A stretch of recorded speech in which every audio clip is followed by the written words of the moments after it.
Welcome everyone. My name is Art here with No Code Devs. Thank you so much for being here. We are excited to do this webinar today. We have user guiding on the other side of this call. We also have Paul here with No Code Devs. And Emra from user guiding is here to talk about user guiding. He's a product manager. I'll let him talk about user guiding, but just know that user guiding is 100% no code tool that can be used to build product guides and a lot of other things. But we're going to have a pretty cool demonstration today, and then we'll have a Q&A at the end. However, if you have any questions as we go, just throw them in the chat. There's a couple people from user guiding in this webinar, so they'll be able to answer your questions in the chat as we go.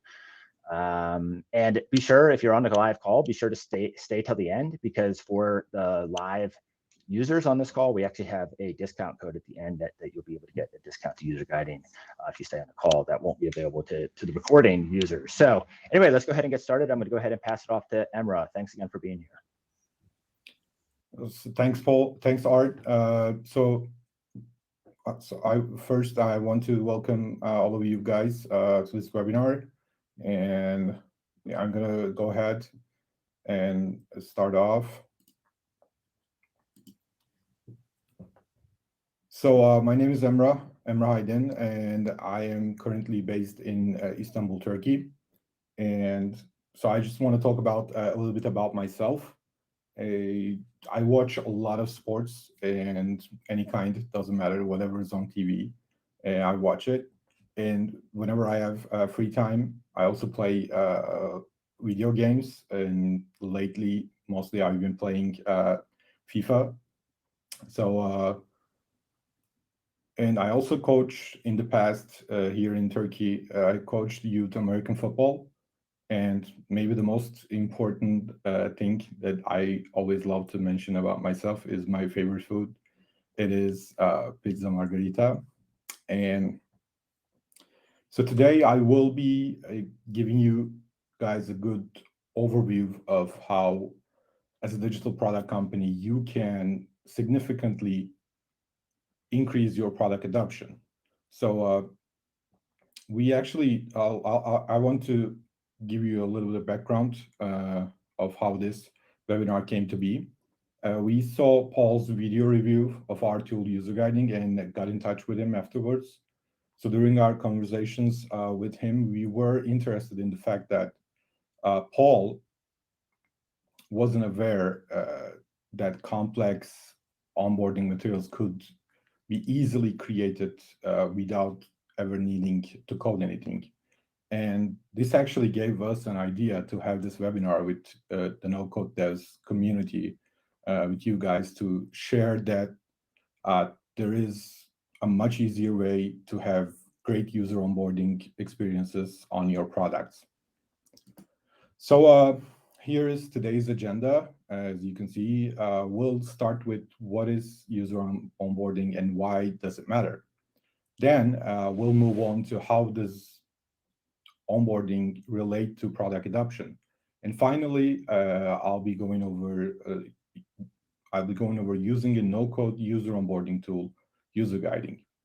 And when I am done, my aim is for you to walk out of this webinar knowing that basically you can work wonders for your user base with one simple addition to your product: a good, interactive user onboarding. So let's start without further ado and try to understand why we need to address all these issues I mentioned.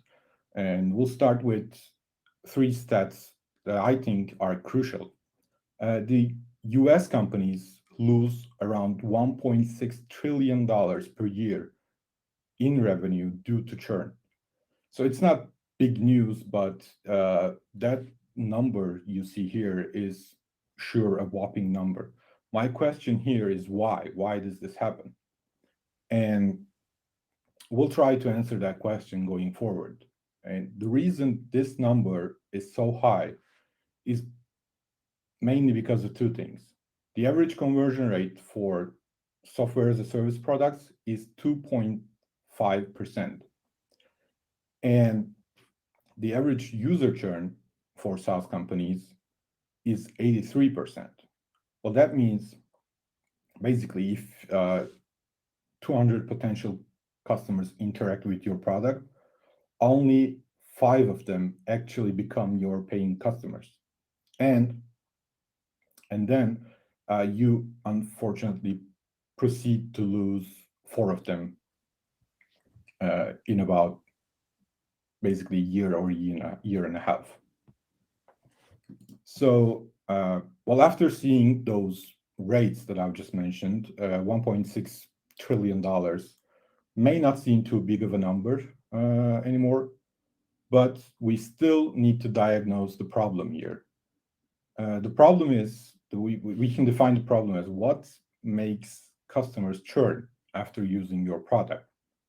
Well, the simple answer to this question is poor product adoption. They basically don't think that there is value for them in your product. And the cure to this problem is to make sure that they do see the value they seek.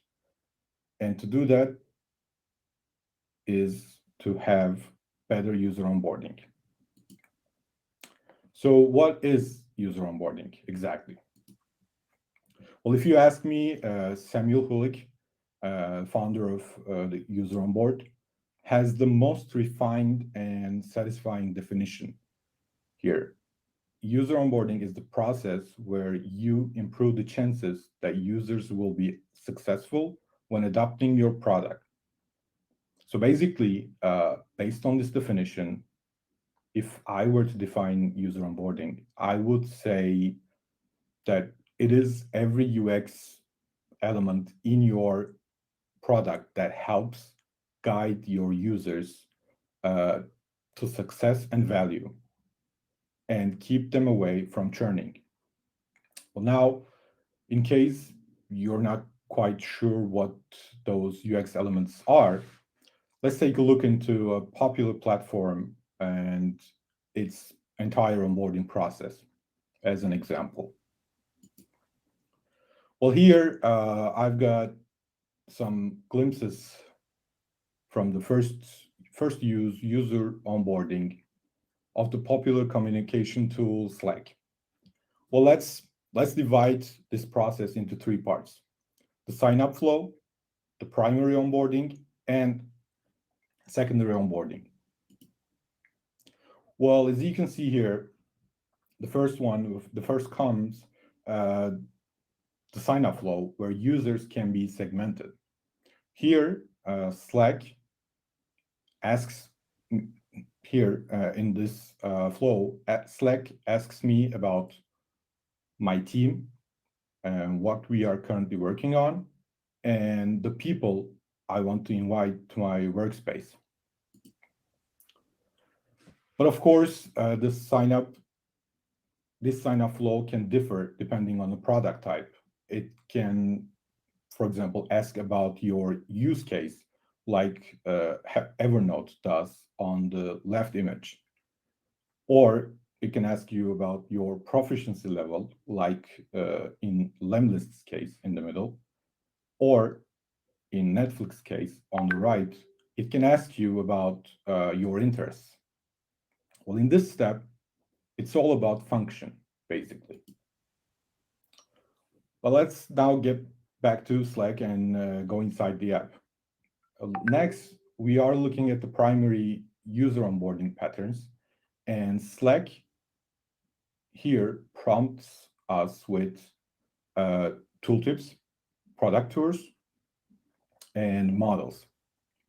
Well, the important thing is here, maybe the most crucial thing all over the user onboarding process, is that they keep all of this materials contextual and as non-disruptive of my work as possible.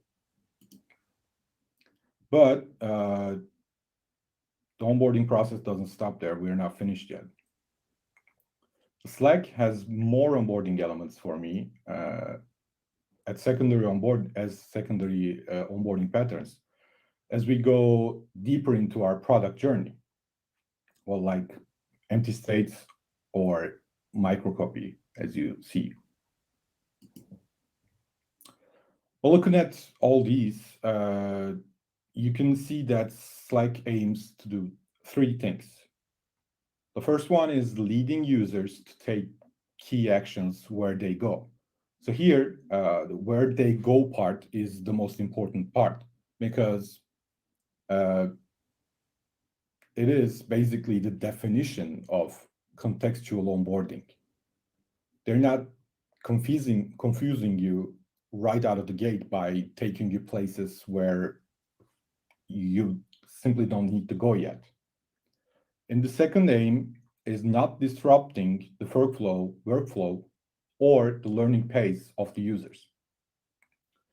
Well, after the initial onboarding, uh, by using secondary onboarding patterns in abundance, they simply try to get you to discover in depth the app's capabilities, well, anywhere they can, basically.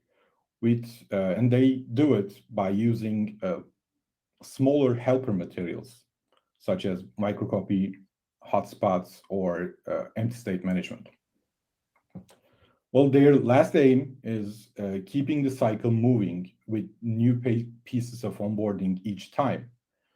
Well, as you all probably know, your product is ever changing, and this makes user onboarding a cyclic process that basically uh, never ends. Any update, improvement, or new feature needs to be communicated to your users, because those new improvements might offer just the value that your users are seeking. Well, let's discuss all of this in the context of how this can work for you, and how good user onboarding process can change your experience, your product experience. Well, you all probably have heard of product-led growth before. It is a growth strategy that primarily makes use of the product itself to acquire and retain users. Well, any successful product with a freemium or free trial model, including the ones I've mentioned before, like Netflix, Slack, or all the others, are either product-led or use product-led strategies to enhance their customer experience. Well, and also to keep retention rates high, and to create basically the fans of their products.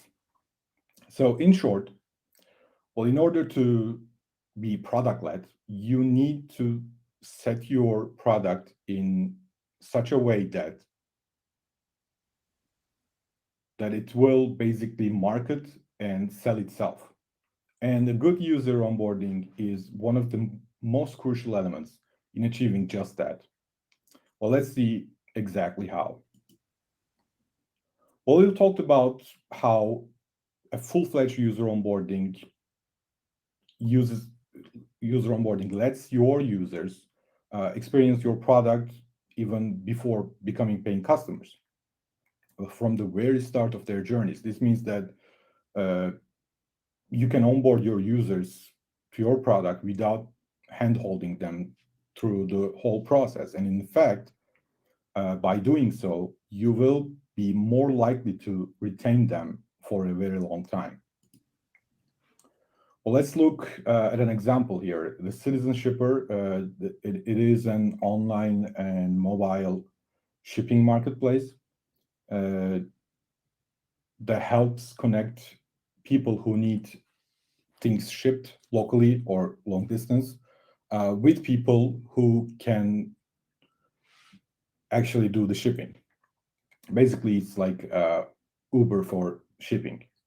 But they had a problem. They weren't able to activate users properly due to a lack of in-app onboarding. So users would need to go over lots of support articles, which were also scattered all around the place. Well, this resulted in poor customer and merchant retention, which is always bad for business. What they did was to create a user onboarding flow that would take away the pain of initial onboarding and add a resource center to let their users access support and announcements much more easily and in-app. And the results didn't disappoint, actually.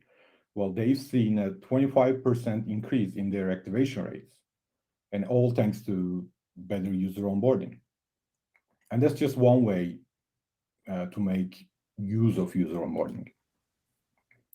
The another one is user conversion. So you need your users to take certain actions in your app to get to a point where they understand the value they might potentially get by using your product.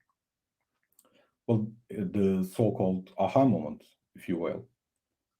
Well, here, a user onboarding experience with basic onboarding materials, like probably bare minimum elements, can keep your users from being overwhelmed by the new experience.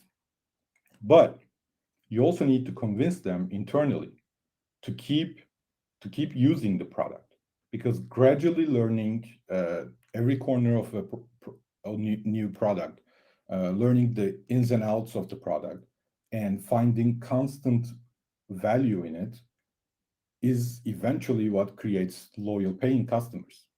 And the best way to do so is to make use of gamification, creating a sense of progress and achievement in the app by using elements like hotspots and checklists, and many more. Well, Keyhole, a social listening and influencer marketing platform located in Canada, is a good example of this. Before implementing an interactive onboarding, they were looking for ways to onboard their trial users to make sure that they become paying customers. And they decided that a user onboarding checklist might be a good solution, and so they did, which resulted in them not only creating a progressive process for the product to easily stick with the users, but also improving the number of trial conversions by 550%. When a checklist item is clicked on, it takes users to different features and guides them through tooltips and other examples. So it is we can say that it's a great tool to get your users to complete a conversion journey by utilizing the sense of progress and, most importantly, the completion bias. And that's still not everything a good interactive user onboarding can do for you.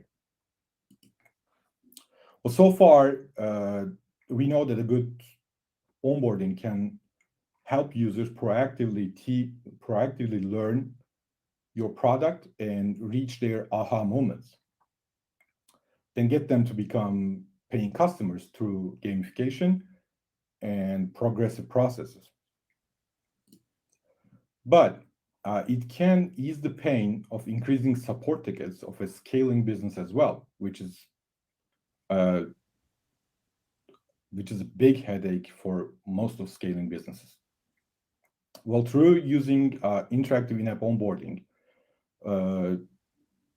for higher activation and conversion rates, support requests start to diminish, because basically your users now get to be directed to milestones quickly and find out where everything is in your product and how they work contextually, and actually perform tasks with interactive content. Well, in this example here, beer or coffee does these three things perfectly, as they use interactive and multimedia content. Well, they show users which feature does what in context and do so very quickly and in a goal-oriented way. Well, Grow HR is another example. With different types of models with video and contextual tooltips, they also do a great job of reducing their need for one-on-one education of their users and supporting their users. But the finishing touch here is Grow HR's resource center, where users can find interactive guides, a link to customer support, and a search bar to search for support articles. But even without the resource center, a good interactive user onboarding can be effective enough to reduce your support workload, as in the case of QPAD, which reduced their support tickets by 72% in only 6 months, all thanks to better onboarding. So let's talk the real talk here. You all saw those amazing numbers achieved with a proper user onboarding, but the question is how to get there. It all depends on how you implement it. You mainly have two options in front of you going forward. Well, the first one is going in-house. Many companies first consider an in-house process when they think about creating a user onboarding experience for basically three main reasons, which are to avoid spending too much, to make changes quickly, and to have more control over their creation process. But in reality, those might become the very things that will not happen with the in-house approach, because this process with the design periods and the coding stage can take weeks, even optimistically. Also, it might require separate funding to equip your developers with the necessary tools and systems. And realistically, the onboarding elements might turn up to be too basic. And maintaining and updating the code for the process frequently might require just too much time and effort. Now, the question is here, is it really worth it when you can just outsource it to a third-party no-code solution? Well, UserGuiding is a no-code interactive user onboarding solution that can help businesses create interactive onboarding sequences in just a matter of minutes. And these sequences can be created by virtually anyone in your company. Using different onboarding UX elements, such as interactive guides, product tours, walkthroughs, and tooltips, hotspots, and checklists, and resource centers, and API service, and more. And all with powerful analytics, user segmentation and targeting, and broad customization options. Well, that's how Citizenshipper reached 25% increase in their activation rates, and how Keyhole improved the number of conversions by 550%, and how QPAD saw 72% less support tickets in 6 months, all with user guiding. And now let me show you a little what user guiding does and how it works. So I'll just move over to our tool. So this is our web panel. So here, let's imagine this is your user guiding account.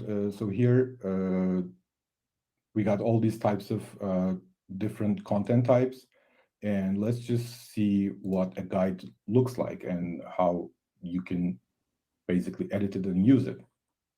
So I've created 2 sample guides here, and so basically in this panel you can create checklist resource centers and your NPS survey, promoter survey. For guides and hotspots, we also have Chrome extension that you can use to create your guides and hotspots over your app. Let's imagine Udemy, for our purposes today. Let's imagine that Udemy is your app, and you will be creating onboarding content for your app here on it. So this is an already created one, and well, I'll show you the process of creating another one. Here, you just create and just give it a name, say sample guide for now, and you'll add a step to it. And now here we have many different templates for many different use cases that you can use to get started. And well, let's just use the welcome one. And here you can edit your, this is the single step, the single first step of your guide. And here you can edit your guide. Let's just say you want to upload your image, and you go just replace this image with the one that you want to use, and you can change the height of this image just like this, and you can give it a left and right padding and much more, many more customization options here. Let's just say we're happy with the image for now, and this is our text component. Let's just say welcome to Udemy. And so edit this text to let's get started. Okay. So you can change how this text looks by going through here and the text format. Let's just see this. No, this is too big. Well, actually, body type is much better for our purposes for now. But I want to align this text to the center to get a much more better look.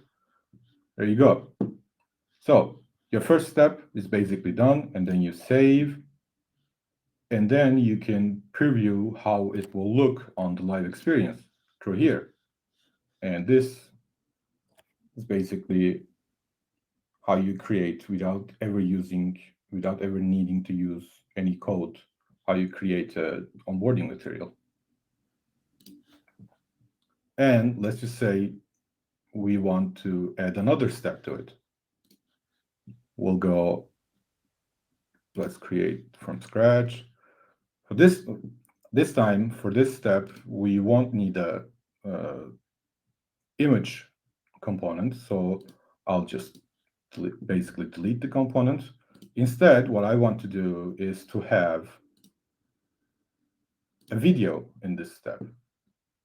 So you'll just add the video component, and let me just copy my embed code. Just basically paste the embed code here, and it's as easy as it gets. So let's say, watch how you can improve yourself. Okay, and save it and preview it again.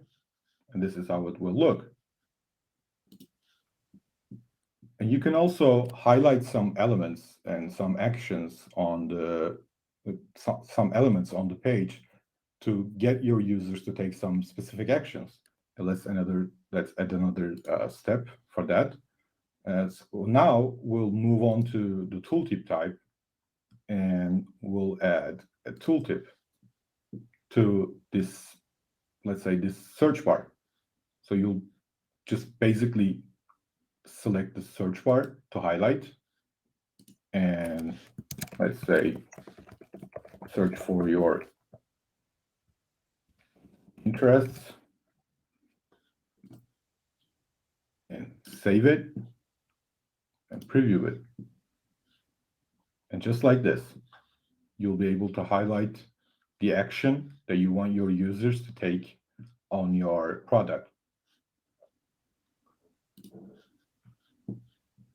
And this is pretty much it for guides. And let me show you a sample hotspot. So this is an already created one, and hotspots is basically used for giving info about certain actions or certain elements on the page. For example, this one is for giving info about the Udemy business button here. So I'll go ahead and preview it. So you see the hotspot here, and when you hover, there is the message that Udemy Business is designed for bigger enterprises. You can basically stick and attach, or let's say, this hotspots on any elements on your page. So let's go over to our web panel here.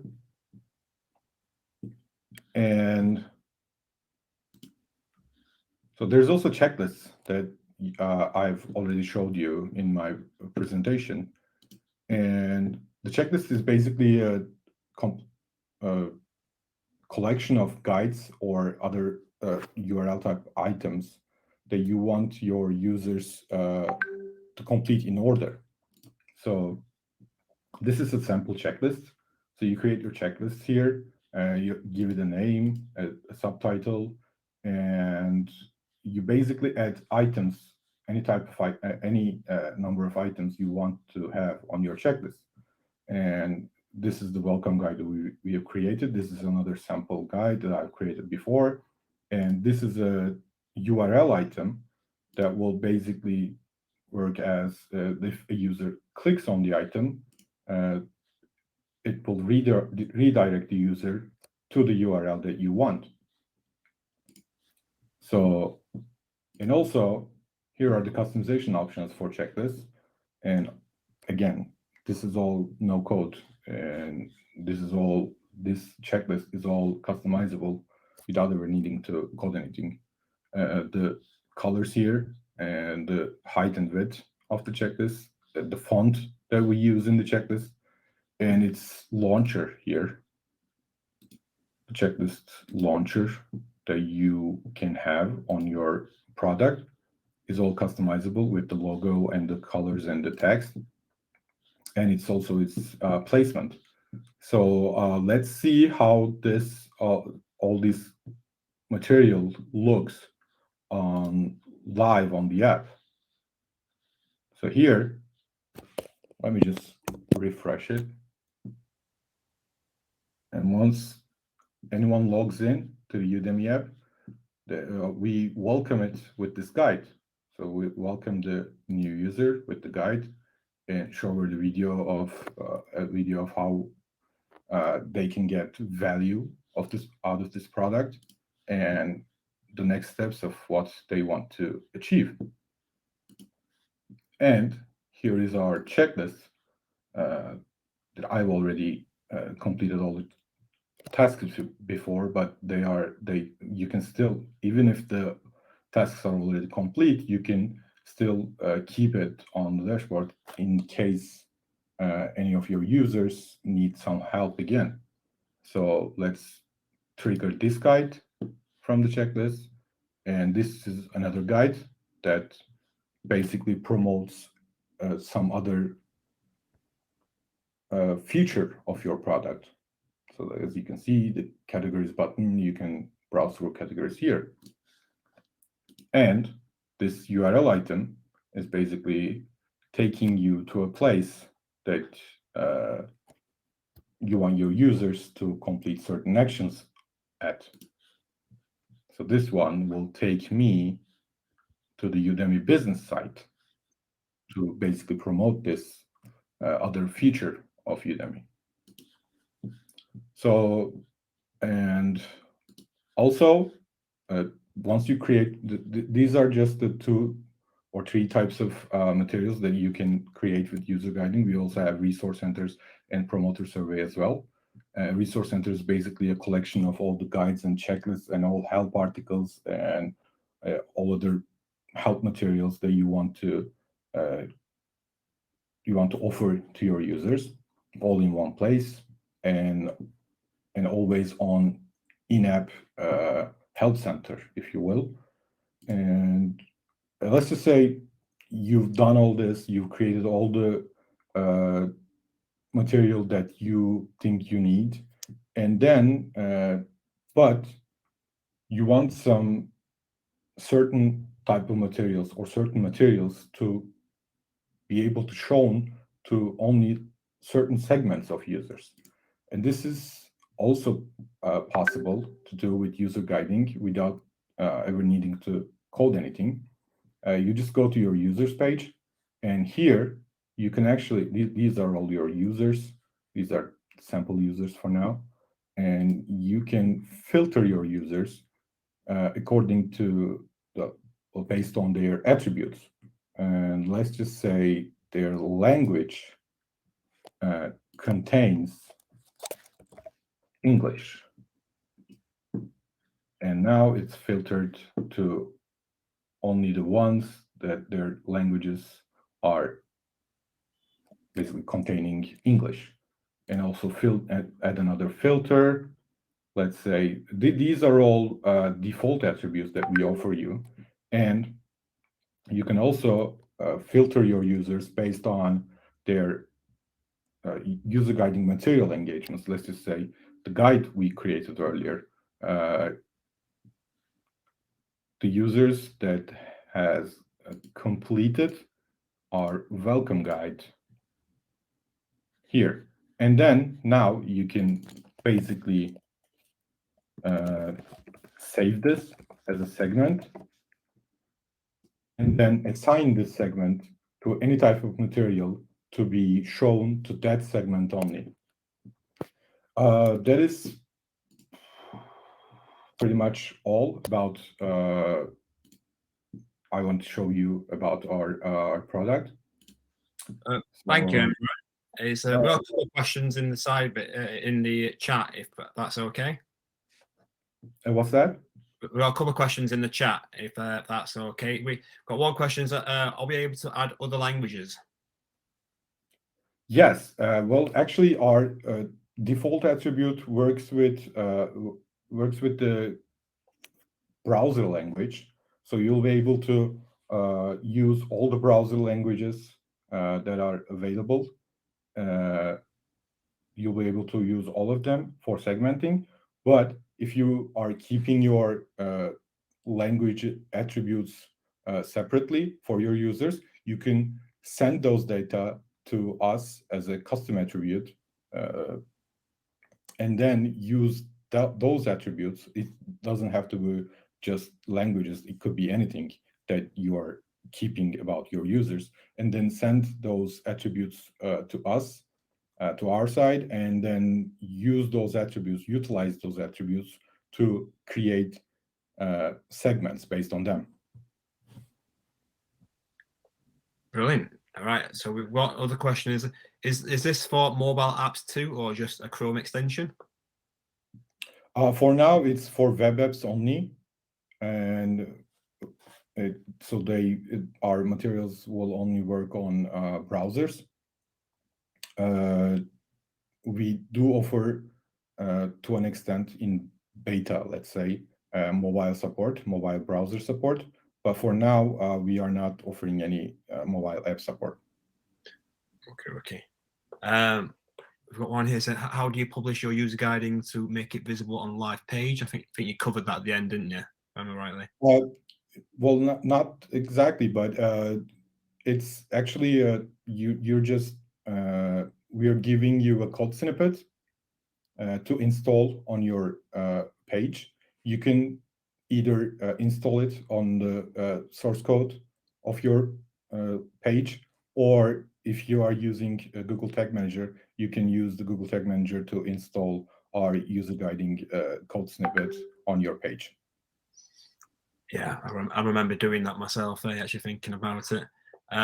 So Brianne asks about, guys, if you have an active welcome onboarding flow for trialees, but then you have a feature that is down in your app and needs to notify all of your users, how do you control the weight of your app down messages so it doesn't interfere with your welcome onboarding flow?